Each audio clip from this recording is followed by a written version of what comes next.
What is going on, ladies and gentlemen? Welcome back to Auto Auction Rebuilds. We're back with yet another purchase to add to my 80s and 90s collection. A 1993 Ford Mustang GT Convertible manual transmission. And I think I got it for a really good price. But I'm going to let you guys decide if I paid too much, too little, or if it was just right. But before we get into the 93, I want to show you my 89. See, there's two versions of these Mustangs that people love, these fox bodies.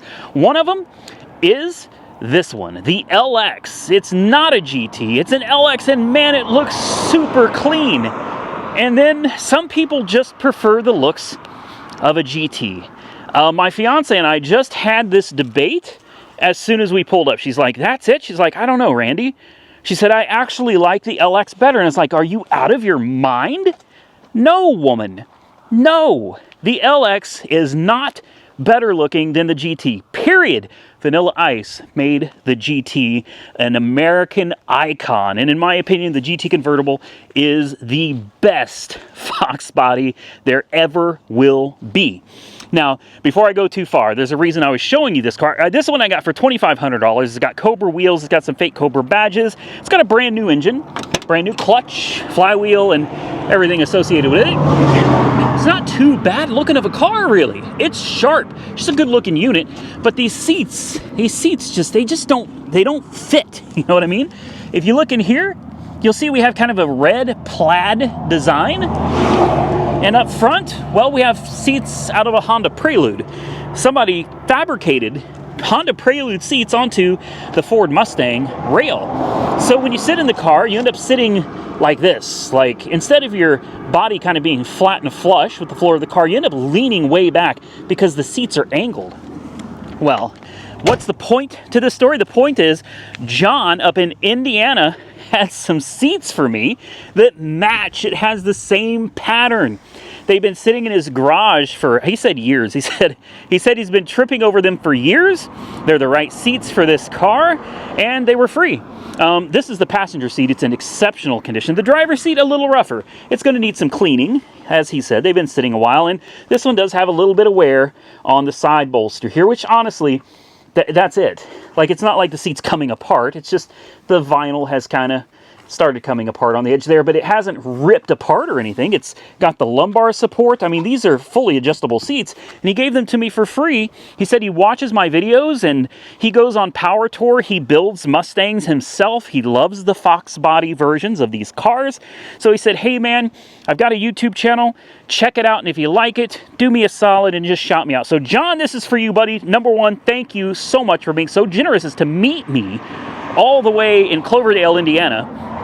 And number two, giving me the seats for free. And by the way, I checked out your channel and I loved it. It's a great channel. It's called Road Rage Rescues. I'm going to put a link below the video. Check him out and tell him thank you for saving us, because those seats just don't work for me. And I think these cleaned up are going to be way better seats.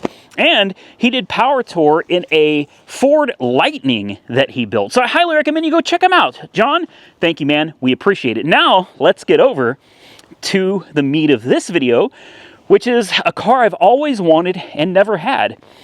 The last year of this body style Ford Mustang, and in a GT, and in a convertible, and with a manual transmission. And if that's not enough, you guys tell me what you think. I bought this car for $8,000. Good deal? Bad deal? Indifferent? You tell me. This is one of my favorite color combinations on the fox body. This two-tone kind of gray on maroon is absolutely phenomenal. It looks beautiful even though the car is filthy.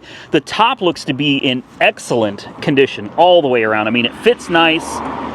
It looks better with the top down though. You know, honestly, this top looks to be really good. A few little scrapes along here. A little bitty one right there as well. Glass window. Really nice. The top is huge because it is, I just got back from Indiana, and I had to rush down here and check out this car. By the way, I did put a plate on it already. This car has not moved in about a week. I think it's been sitting here for close to a week. I have not started it. I haven't heard it run. This door is locked. I've got the keys right here. We're going to do everything together because I'm super nervous about this car. Came from New York. So far, I see no rust at all. This thing actually looks to be in really good shape. If we get down here to the rockers, this is where you would start finding rust. And I do see a little bit surface rust, some little bubbles right here. And otherwise, it sounds like it's actually metal. Of course, it's all covered up by these big plastic covers and stuff. Here are the seats. They have lumbar support, just like the seats I just showed you, except these are really nice black seats. It's got an entirely black interior. Like I said, manual transmission. It's got an aftermarket Kenwood deck right there, and it's got that cool 8-ball shifter. Sorry, cue ball 8-ball cue ball shifter. Beautiful car, man. Beautiful car. Let's see if we can look in the back seats. My biggest concern right now is this car has been sitting out in the weather for about a week. And we have had torrential rains here in Oklahoma over the last several days. The floor is not wet. The floor is not wet. I'm surprised. It is dry. Thank you, thank you, thank you. And we even have a spider web right here. There we go. Get the spider webs out of it. A fuse box cover, some books. The dash looks to be in phenomenal condition. This is actually a really nice car. I'm not sure what the miles are on it. I just don't remember. I don't know if the windows work. I know that these wheels and these headlights are definitely aftermarket. Fog lights look like they may be aftermarket too. They got a little tint job on them. I think it looks good. These are the one-piece headlights. Typically, I don't like these. Typically, they do not fit well. They look janky. And I prefer the original style lights. But I'm going to tell you right now, these actually look sick. These actually look really sick. And I'm noticing, if you can get close enough to it, I don't know if you can see it, those are LED corner lights. It's got, those are LED headlights too. Yeah, LED headlights and LED center lights. So somebody has done a whole LED conversion on this car. Oh, you know what else I just noticed? The wheels are staggered. Very nice. And they're the factory forelugs. We have drilled rotors in the front. These are decent looking wheels, guys. What are these? These are 17s. 245, 45, 17. The tires are Nitto NT 555. And they are Extreme ZR 245, 45, 17s on the front. On the back, they're the same NT 555s. These are 275, 40, 17s on the rear. Drum brakes in the back. Man, I'm getting excited about this car, guys. I really am. I see no signs of rust anywhere for a New York car. That's crazy. In the trunk. And what is this? Oh, that's one of the two license plate lights, LED and LED, but it looks like somebody shoved it down here so that it would be a makeshift trunk light. We have the boot cover, the parade cover. No joke. It's got the parade cover for when you put the top down. It comes with a car cover too. Wow. Okay. Parade cover. Oh, this? Well, this is for the, yeah, this would be for the license plate light. Maybe it just broke and that's why they stuck it in there and need another, another light with another lens. What we got back here? What is this?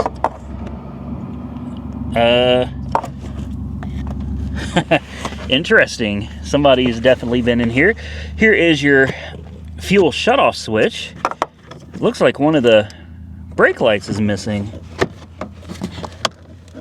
It's got a side marker light, but it has no brake light. Okay. Oh, here's the, hold on. Here's part of the lens, so obviously it broke. Huh. Has somebody been in here on this side too? Let me guess, it's got wiring issues or something, right? That's what I need. Somebody has taken this one out. Oh boy. So I'm guessing it does not have brake lights. All right. Well, you knew there was going to be something, right? There had to be something wrong with this car. What is this? We got a bag on the floor in the back. There's nothing in it. Just an empty bag. All right. I mean, honestly, I expected there to be something wrong. My main concern is, does the engine and transmission work like it's supposed to? Everything back here looks pretty good. The door panels look really nice.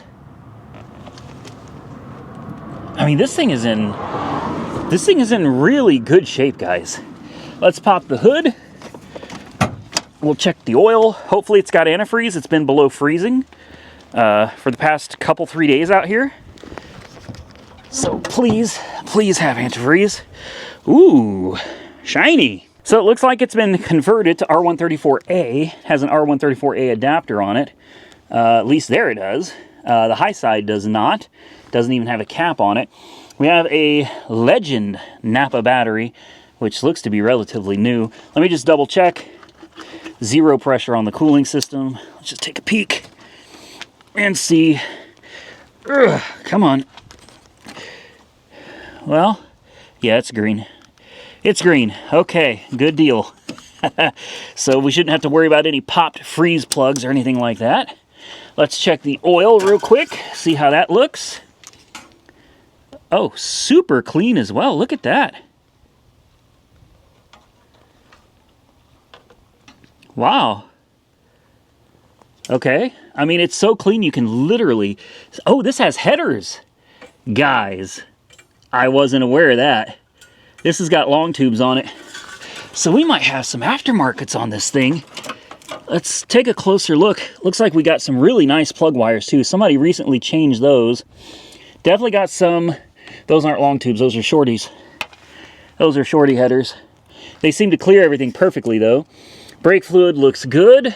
Love that intake manifold. Beautiful, beautiful intake. Everything under here looks really, really good. Looks like somebody has capped off. This is probably for coolant, I would assume, maybe to preheat the throttle body. It used to be a thing back in the day, and the first thing you did was you deleted on it, and it looks like that's already been done. We have factory. The whole engine looks like it's new. Take a look at this engine. I don't know if you can see down there. The whole engine is painted, freshly painted. This engine looks brand new underneath. I wonder, those silicon hoses too? They are, someone's put silicon hoses on it. Oh man. BBK, cold air intake. We have brown injectors. Those are probably factory. I'll have to double check just to be sure, but those are they're kind of a tan fuel injector on the top. Someone took all the hard lines and replaced them with these silicon hoses. Huh. This, we may have, I don't know. I'm trying not to get too excited because I have not heard it run yet. And I feel like I got it for too cheap, so there's got to be something more wrong with it than it needs a couple tail lights. That's going to be hard to believe. I'm going to set this light right here. The first thing I want to do is I want to see if we have an issue with our lights. Does the battery, it could be dead. It's been sitting here for a long time. Let's put the key in it, and we'll give it a first start, and we'll turn the lights on. It's got juice. It does. What is that? Beep, beep, beep. That sounded like a radar. Ooh, that clutch.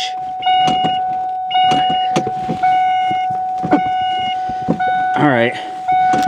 It's got a stiff clutch. Oh, wow. And it died. That starter doesn't sound too healthy. And it died. Come on now.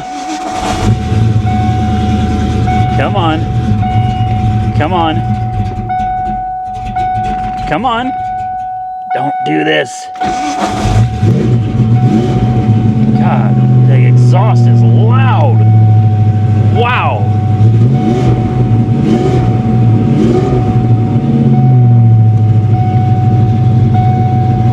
Oh, it's got a clutch. Come on. Stay running. Stay with me. It's got to check engine light immediately. Wow, this thing is ridiculously loud, guys. Important window works. That's good. I'm going to turn on these headlights, parking lights too. So this light seems to work. Ow! What the heck? This thing just shocked the living crap out of me. So I'm not sure why somebody's taken the lights out of this. Okay, well, I'm gonna have to figure this out later. Maybe the other light is in here somewhere, because we're definitely missing the light bulb for this. It's kind of important. Huh, okay. We'll figure that out later. This thing sounds like it might have a cam in it. That usually means it's running poorly. I dropped my keys under the car. Let's see if I can climb under here and find them. Here they are. Looks like it's still got cats. Let's check out the headlights.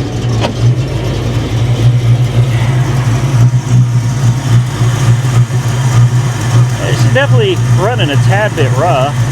First thing I'll do is check those codes and play around with it. See, we got a fog light works, headlight corner lights work. Headlight, parking lights, corner light. This fog light does not work. So it looks like we got all of the lights working. I'm just not the biggest LED fan. Let's check and see if the turn signal works. That's usually a big problem when you go to yeah, no turn signal. Let's try the other side. Well, it works on this side. It may not be working on this side because it's missing the whole bulb in the back.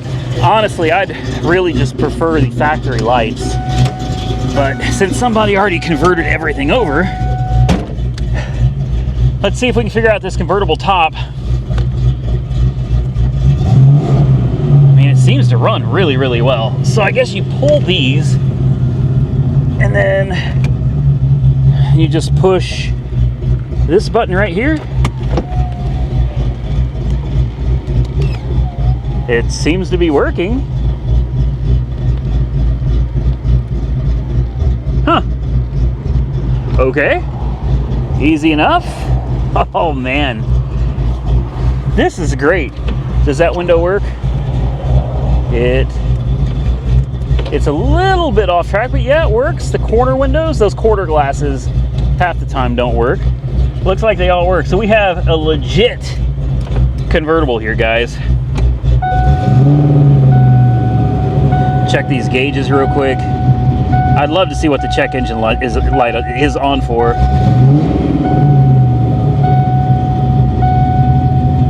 All right. See if the AC works. And I think we're about ready to... Every time I touch the car, I get shocked though. AC is not working. Clearly see the compressor is not kicking in. See if we have any pressure. No pressure on the cooling system yet. That's all right. I'm gonna go ahead and put the hood down.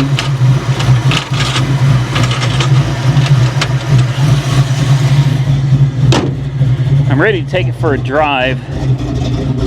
We'll turn those headlights off, turn the fog lights off, give it a quick walk around.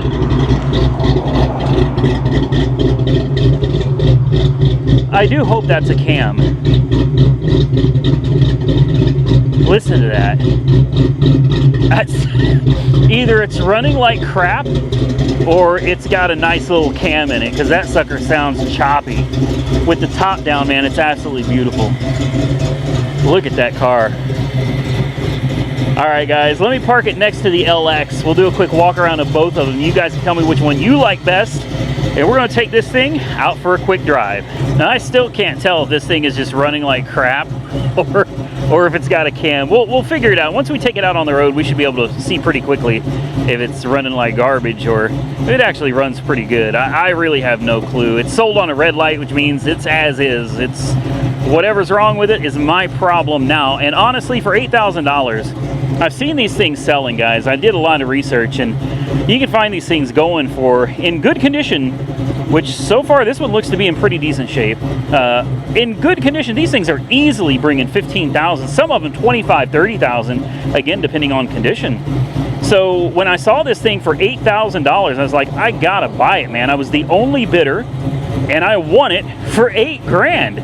So you're looking at an $8,000 Foxbody GT sitting right next to a $2,500 Foxbody LX. Both of them 5.0s, both of them manual transmissions, one hardtop and one convertible. Which one would you prefer? Honestly, you know, now that I'm looking at both of them side by side, it's I don't know. I don't know. There's something about the LX that I really like, besides the bright red color and that amazing Cobra hood. But at the same time, there's something about this relatively stock-looking GT, aside from the headlights and the wheels. Something about this just, it's the ground effects, I think. It's the body kit that really makes this thing just look super sharp, guys. I don't know. You guys can comment below and tell me what your favorite Foxbody is. Is it the Foxbody LX, this body style? Or do you like the convertible GT better? Let's take this one out on a drive. We're gonna check the windshield wipers real quick too to make sure they work. Hopefully this thing is warming up a little bit because it is pretty cold. Temperature gauge is starting to come up. Yeah, gauges all appear to be working. We got good oil pressure. We've got a little bit of gas. Temperature is starting to come up. Battery voltage looks good as well. Hopefully we'll get some heat coming out of these vents soon. Ah, nice. We do have some heat coming out of the vents. Good. And the only other thing I need to worry about is windshield wipers. So let's try them. They work. Perfect. Let me get buckled up. We'll take it for a ride and hope that we don't get hit with rocks from the firemen. All right, here we go. The windshield wipers do not seem to want to turn off, so that's interesting. Let's get this thing into gear here and take her down the street. It's hard filming and driving a stick, guys. It's very difficult. Oh, I didn't like that. And that wasn't me. I'm pretty certain I pushed the clutch all the way in. Let's try it again. Maybe I didn't. Maybe that was me. Okay. Maybe that was me.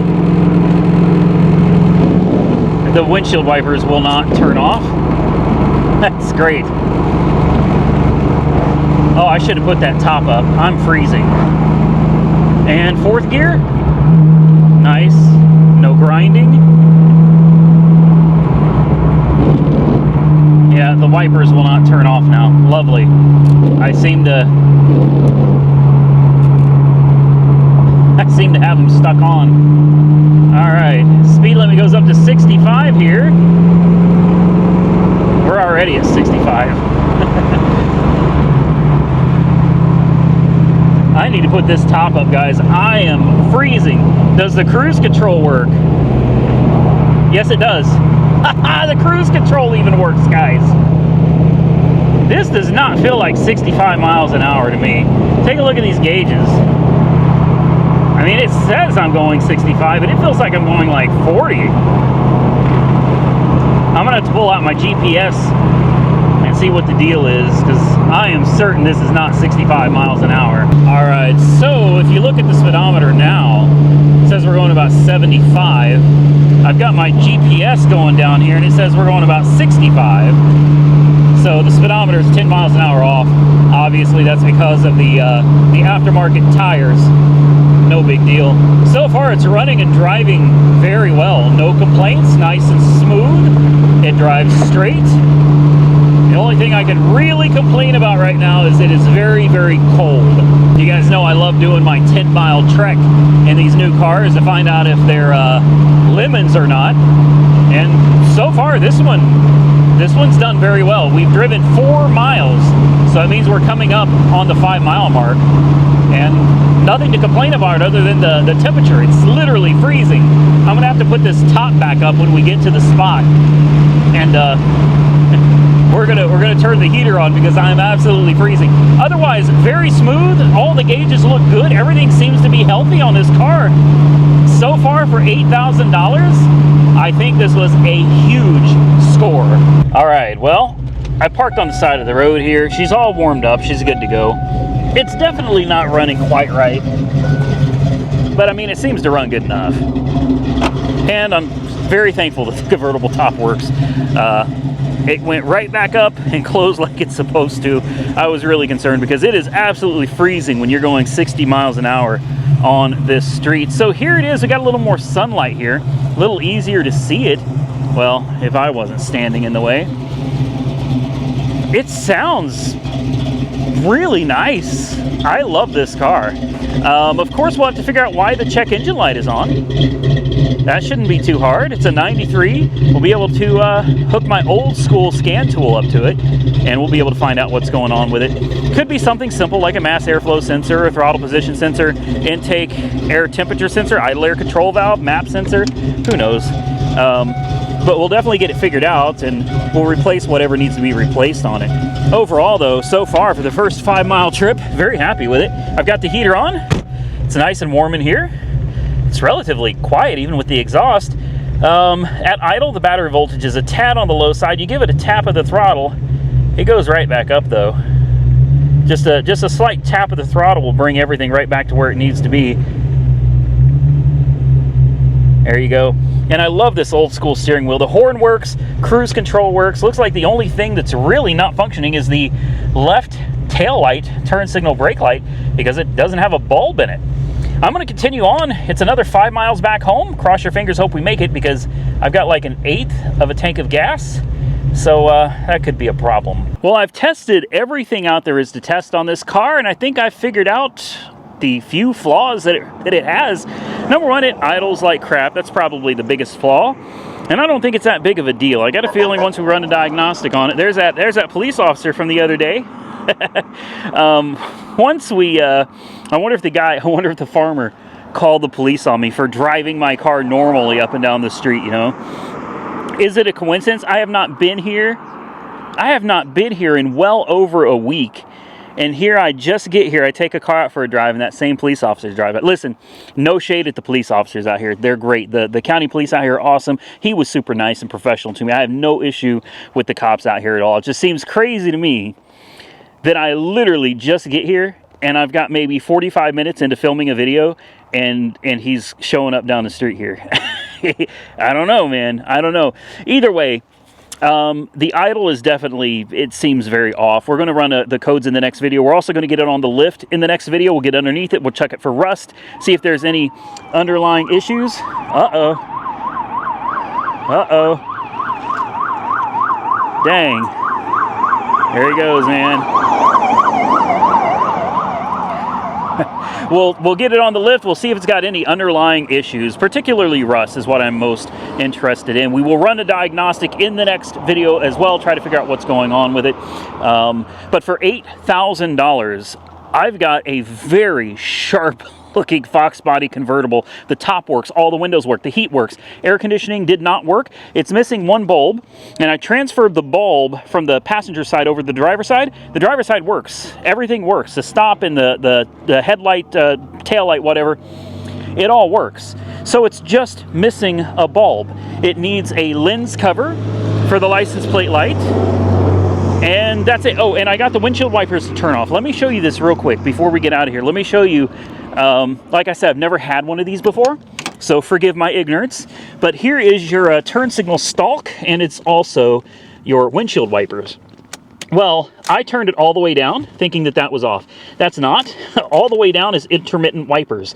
All the way up is wipers on high. It's 2 clicks in the middle. That's actually off. Oh, the instrument cluster lights work. I mean, one fog light bulb is out, and it's missing one light bulb now on the passenger side because I already swapped it out, and it needs a lens. The tires are in great condition. The wheels look beautiful. The paint job is good. The top is good. The interior looks nice. I'm kind of blown away, guys. I have had the hardest time, like my entire life, finding a fox body that you could purchase that was in decent condition for a reasonable price. And there just aren't many out there. So to find this one, a true GT that looks like it may even have a brand new engine. That one does have a brand new engine. But the way this looks, we're going to get it on the lift. We're going to look under it because I've got a hunch that somebody recently rebuilt or replaced this motor. It just looks too good. I also want to find out more about the exhaust as well. $8,000 for this one. $2,500 for that one. You're talking $10,000 invested into 2 beautiful fox body Mustangs. I don't think I could find a better deal anywhere. And I know a lot of you are already wondering, when is it going up for sale? This one? I don't know, man. I'll be honest with you, I don't know. This one, I love the look of the LX. I really do. Slick car, especially with that hood, that like torch red paint job, the Cobra wheels. She's a slick car. You put those factory seats back in it, it's going to be a lot more fun to drive. Put the right springs on it, which should be here any day now. Hopefully that's a project for maybe next weekend, or maybe we'll get to it this weekend. I don't know. But you put the right springs on it and you change those seats, this thing's a great driver with a brand new engine. And a brand new clutch and flywheel. You shouldn't have to worry about anything on this car. So as far as selling it, I don't know. That's a tough one. That's a really tough one, because this thing should be reliable for a long time without having to do anything to it, which kind of makes me want to hold on to it. This one, however, this is what I've been after. Like my whole life, this is what I've been after, and now I have it, which makes me want to keep this one. But obviously it doesn't make any sense to keep two of the same car. So my question to you before we get out of here is, if you had the choice, and no, keeping both of them would not be an option. All right, keeping both of them would not be an option. If you were forced, if you owned both of these cars outright and you were forced to sell one, if it had to be done, which one would you let go? Which one would you keep? The convertible GT or the hardtop LX? And that's where I'm going to leave this video. With that, ladies and gentlemen, I am going to get out of here. That's a tough decision. It's a tough decision. I'm going to tell you right now, if I went purely off of my own instincts, I would get rid of the LX. That's just my personal opinion. I like the GT better, but I don't know anything about the GT. I know a whole lot more about the LX, and I feel much safer in the LX because of what I know about it than a car that just showed up basically right off the truck from New York. So, but my initial reaction, if I had to pick one today, and by the way, I don't. I'm not saying I'm selling either of them, or I might sell both of them. All I'm saying is that if I was forced to pick one right now today, unfortunately, I would have to get rid of the LX. I'm sorry. I'd have to get rid of the LX because I've always wanted a GT convertible, and now I have one sitting in the driveway. So for me, I would take the convertible over the LX. With that, I'm going to get out of here. I hope you enjoyed today's video as much as I enjoyed making it for you. We'll come back next week, and we're going to dig into it a little bit more, dig a little deeper, and see what we can find. If you enjoyed the video, hit the thumbs up button and let me know. Consider subscribing to the channel if you haven't already subscribed.